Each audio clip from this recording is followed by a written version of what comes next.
hello. If you enjoy limited time only in your ears, you can now have the full body experience at our live show on Thursday, the 16th of July at the gorgeous Hearth Centre in London.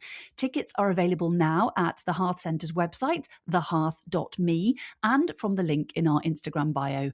We'll see you there. I'm pretty confident talking into a mic. Hey, I'm doing it right now. But home projects? I second guess everything. Is that noise normal? Is that water damage? Who do I even call? That's where Thumbtack comes in. Just upload a photo or voice note, and it uses AI-powered search to match you with the right top-rated local pro. So instead of guessing, you get clarity and can hire with confidence. For your next home project, try Thumbtack. Hire the right pro today. Quick question. When was the last time a display ad changed your mind?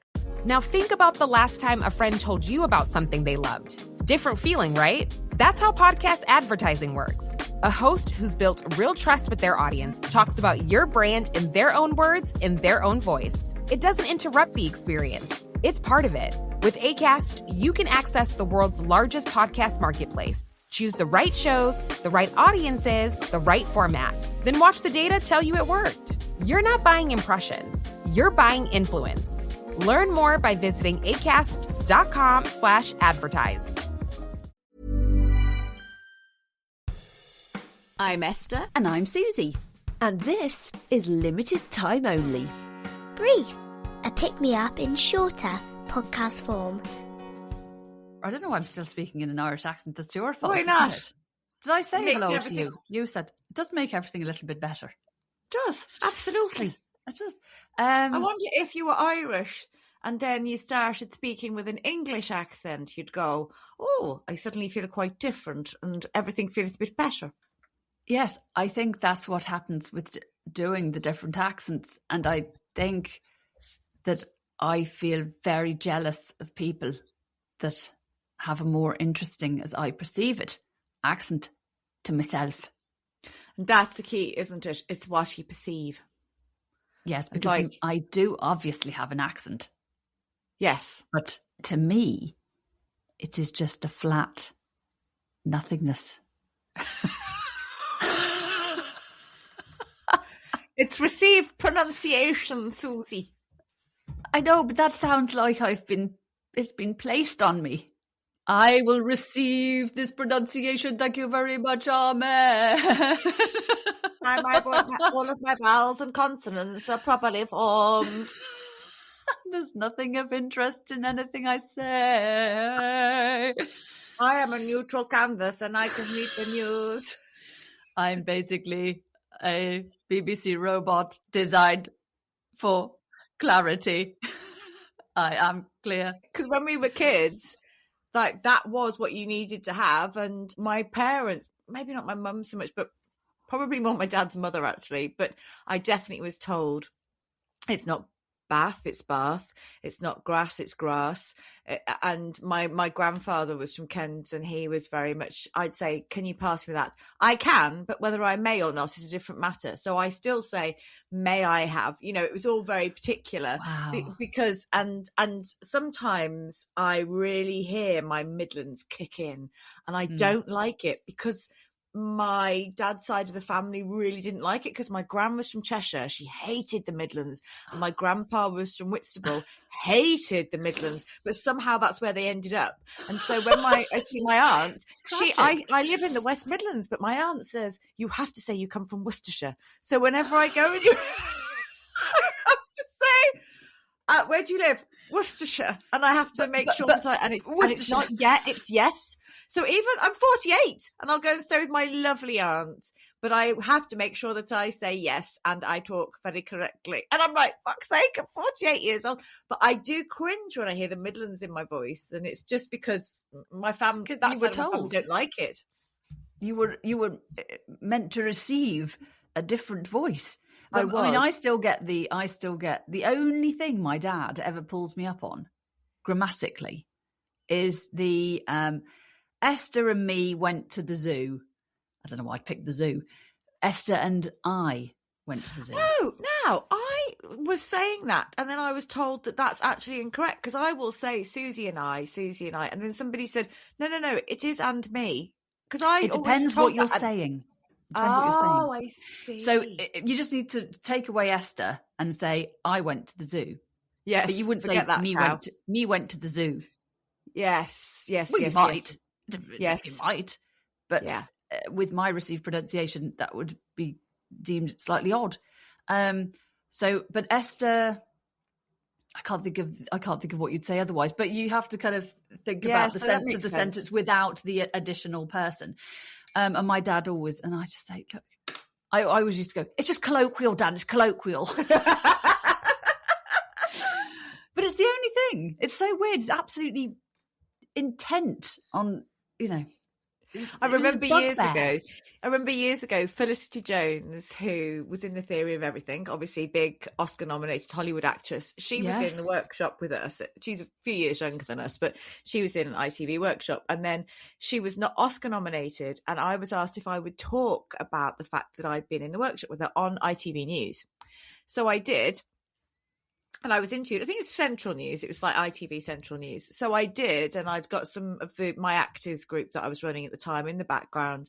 And I did this interview, and I said a word, and it was something that could either start with in or un, like it was unmistakable. It like wasn't unintentional or something rather than no, intentional. No. It definitely could have started with un or in, and I can't think what it was. And I said it, and I got a relative messaging me. First thing they said was, great, but you should have said in instead of un. And then I literally went and Googled it, and I was correct. But there's like that, pedantic. But that's because actually, yes, it's ridiculous, isn't it? Because you're recording a live interview. I mean, it may not have gone out live, but you're on the spot. People say the wrong thing, but I had said the right thing. Yes. You hadn't said the wrong thing, actually. But it's funny, isn't it? There's a sort of like we're grown women. It's like I know. And I get really, I'm not very good with any form of injustice, so I have to go off and look. I think that's why I research everything to the nth degree. Well, also I don't have a mother, so I think that's part of it as well. And I just think it's my nature.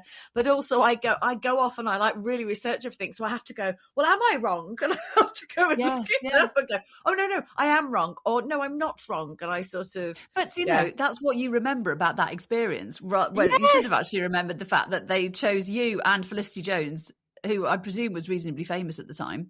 Well, she was up for an Oscar. It was for The Theory of Everything. Okay, she was up for an Oscar. So Felicity Jones up for an Oscar. Esther Stanford running a fantastic drama group in Worcester. In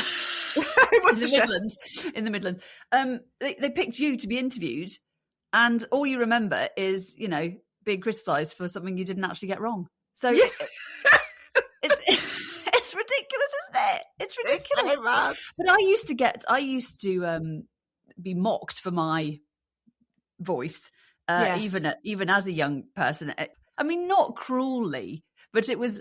I do remember our friend Richard singing. If I used to sing along to a pop song or something, he always used to sing. Oh no, I think it's because my mum was in the Territorial Army, but he used to combine the two of going "Buffalo Soldier in the heart of," and it'd be like, "Oh, thank you, thanks so much, Richard."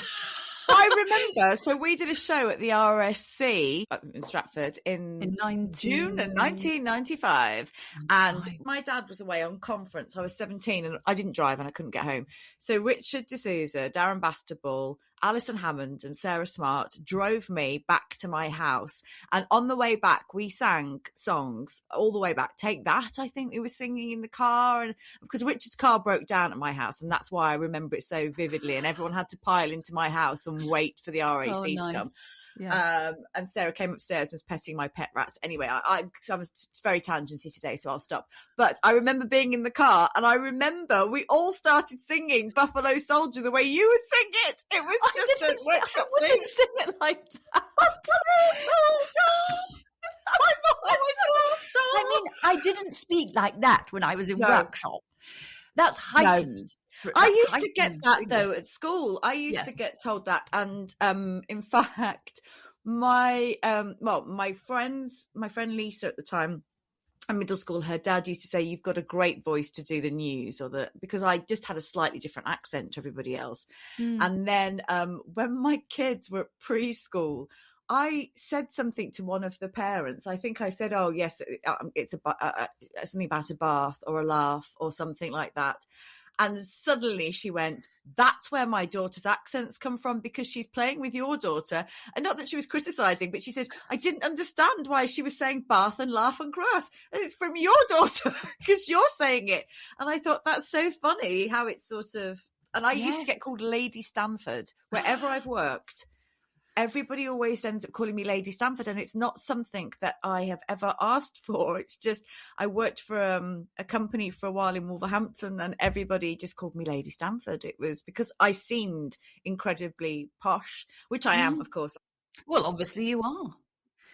But it is ironic that I now, am most well known for playing a character that talks like that. Yeah, it's like nothing like my actual voice. So my actual voice has got me absolutely nowhere. But you know what? I speak like that. It's totally fine. I mean, it's crackers. Do you know what I love though? I love being with people when they realise who you are, and just the sort of, you can see them processing, what? That's Tracy Horrobin, and then you're talking with your beautiful voice as you do, and then when you flip into Tracy, their little faces. It's just so lovely to witness. And when we did Hannah Miller's book launch last December, and there were quite a few Archers fans there, and there was one guy that was talking to you for ages, and he was, oh my God, the delight on his face, and just and then you did a recording for somebody. And it's such a joy to watch the character that you've created, bringing so much joy to so many people's lives, but also, you talking to people who admire the character and everything, and just the look on their face. Oh, it's an absolute pleasure to be in the vicinity of. It's joyful. To think that character reaches so many people and is so beloved. Yeah, millions of people. It's millions of people. It's hard to comprehend. It's impossible to comprehend, really. I can imagine. I remember filming a BBC show years ago. It was A Play for Today, and I didn't have to audition for it. Julia Crampsey, who cast EastEnders, I'd been in EastEnders, and she just called up my agent and said, would Esther film this thing in Birmingham? Brilliant. And it was in Rackham's, and I didn't know anything about it. But when I got there, Lucy Davis, who was in The Office, had been at workshop with us. She played Dawn in The Office and was in Shaun of the Dead. And it was when The Office was on, and we filmed at Rackham's through the night. I didn't know she was going to be there. I didn't really know what I was doing until I turned up. And I remember talking to her about The Office, and she said, do you like it? Do people like it? I said, Lucy, what are you talking about? It's the fucking Office. It's like the biggest show on television. She went, I just can't tell. And I can totally get that with you saying it's hard to grasp that the effect Tracy has and the Archers have on people. It's huge. Because it's yes, and because it sort of happens in private, doesn't it? Yeah. It's people listening, and it's in there, and also even more so because it's audio. Yeah. So there is it is a sort of it's just in the air. This voice, these voices. There's nothing tangible. There's no, loads of pictures in Radio Times or something you can rewatch again and again, a box set or anything. It's just these voices and sounds coming out of the radio. It's just magic. It's like this podcast. It is magic. We're creating audio magic. It's audio magic. Shipping, billing, admin, payroll, marketing. You're managing all the things. So why waste time sending important documents the old-fashioned way? Mail and ship when you want, how you want with Stamps.com. Print postage on demand 24/7 and schedule pickups from your office or home. Save up to 90% with automated rate shopping. That's why over 1 million small businesses trust Stamps.com. Go to Stamps.com and use code PODCAST to try Stamps.com risk-free for 60 days. Quick question. When was the last time a display ad changed your mind?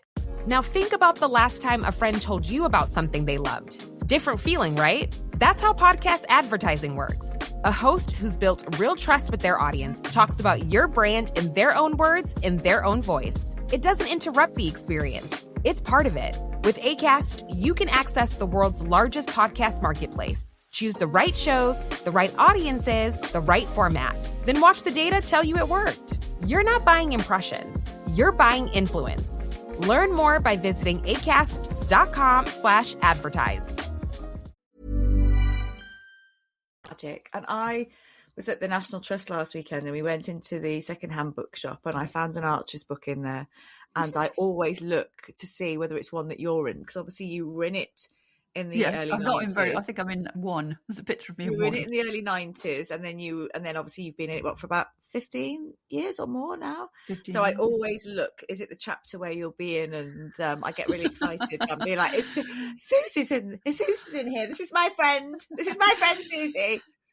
Well, I'm reading this book at the moment, which is by the programme's second editor, the William Archers. Smethurst. The history of radio's most famous programme. But this was written in the 80s, early 80s, I think. No, actually, copyright 97, actually. But it is, I'm reading about the early 1950s. Yeah. And I mean, it is, I am just hooked by everything. I don't know who everyone's name is. I don't know who all the characters are, but I'm just like, yeah, it's amazing.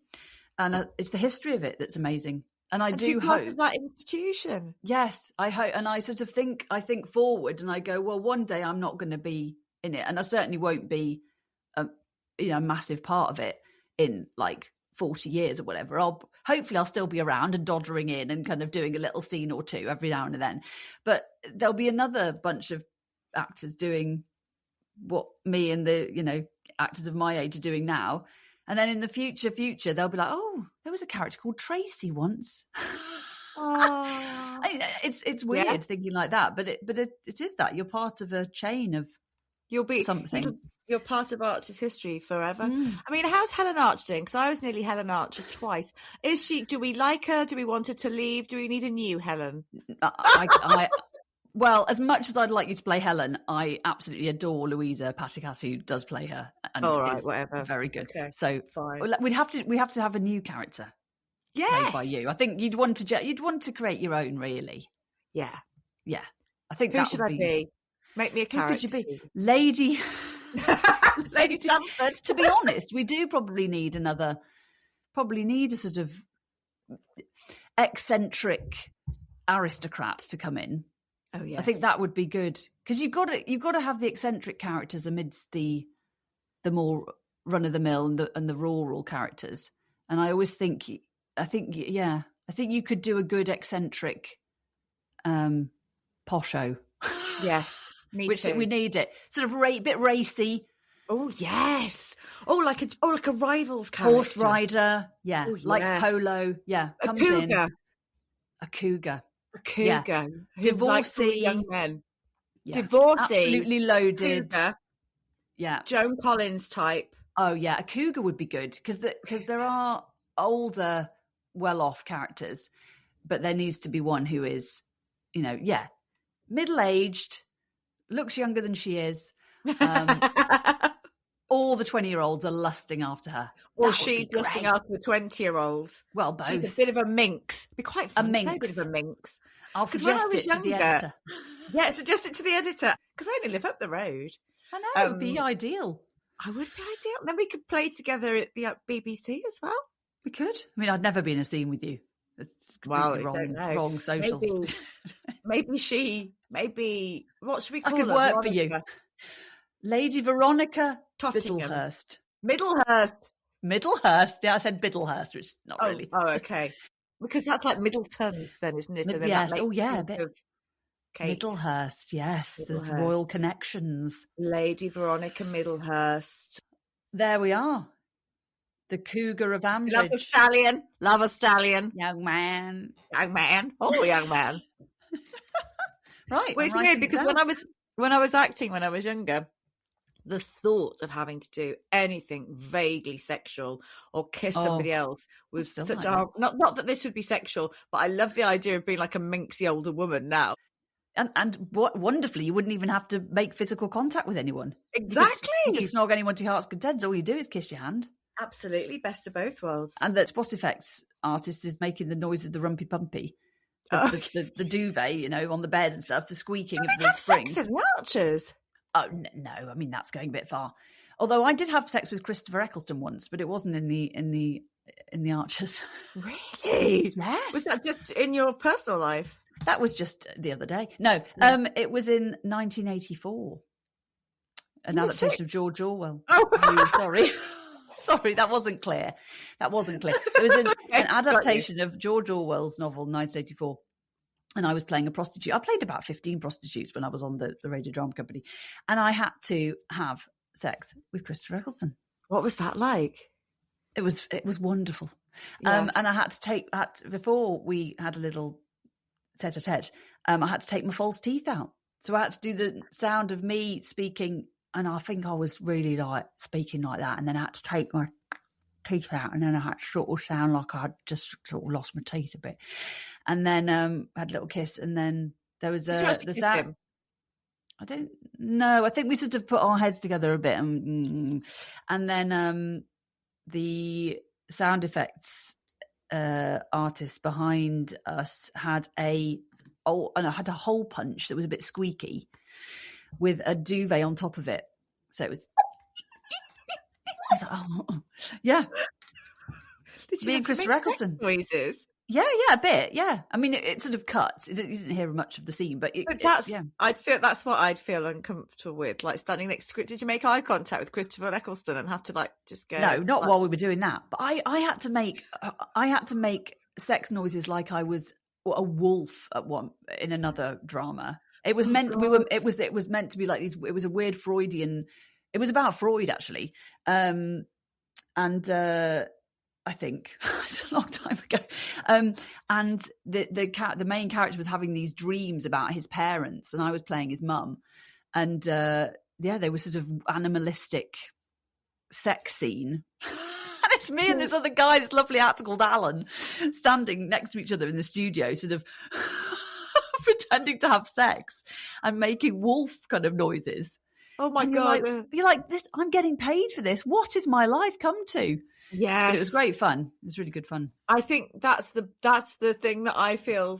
You don't have to do that in the Archers, by the way. There's nothing like that. Anything where it's sort of vaguely sexual on screen, that's where I become awkward. Anything vaguely sexual, or you've got to make sex noises. Sometimes when I've run drama groups and there's a game where you have to do somebody has to tell you what to do. Oh, yeah. And sometimes it might become vaguely sexual, or you pass an action round with a sound and somebody will go like, to start off with, but it gets bigger by the time you get to the end, and I'm like, oh shit, I don't want to be the one at the end, particularly when I'm leading the group, because it just feels weird, because I know I'm going to have to make this big sort of noise, orgasmic noise, and it doesn't feel right that I'm leading the group and I would be doing this. So it's weird. But you probably have, like Hollyoaks has a late night with Hollyoaks sometimes. Maybe just have late night with the Archers and Lady Middlehurst. Middlehunt. Know what her nickname Monica would be. and Tracy could get a couple of the boys. We could get that whole puncher out, and who knows? There could be an Archer's orgy. Archer's orgy. Oh my gosh! Am I getting a bit carried away? I'm having electrolytes. So. I don't think it's a good thing. I don't know. When you have electrolytes, you go completely off the rails. I think we better stop now because she's having a bit of a meltdown. I'm sorry, everybody. Sorry, I couldn't swallow my drink there. It is an advert for electrolytes because it gives you wings. It gives you wings. Yeah, there she goes. You have been listening to Limited Time Only. Brief, small but perfectly formed, just like me. There's a pill version of Ozempic. Hello, I'm Ozempic. And I'm other GLP-1s kind of like him. Hey, did I hear there's a pill version of Ozempic? Yep, you sure did. Ask your doctor about which FDA-approved uses of the Ozempic pen or pill may be right for you. Call 1-833-OZEMPIC or visit Ozempic.com to view the medication guide and learn more about Ozempic semaglutide tablets 9 milligrams and Ozempic semaglutide injection 2 milligrams. There's a pill version of Ozempic. Do you keep hearing podcast ads, like this one, for example, but always wonder how you actually get involved with them for your own brand or organization? Well, it's easier than you think. We're Acast, and we give you the platform to do it all yourself. Browse thousands of popular podcasts, choose the shows that match your perfect audience, set your budget, and launch. And if you want a hand, our podcast specialists are there to help you launch with confidence. This is podcast advertising without barriers. Get started at acast.com/advertise. This podcast is part of Podomedy, the UK's podcast comedy network. Why not laugh at what else we've got? Visit podomedy.com.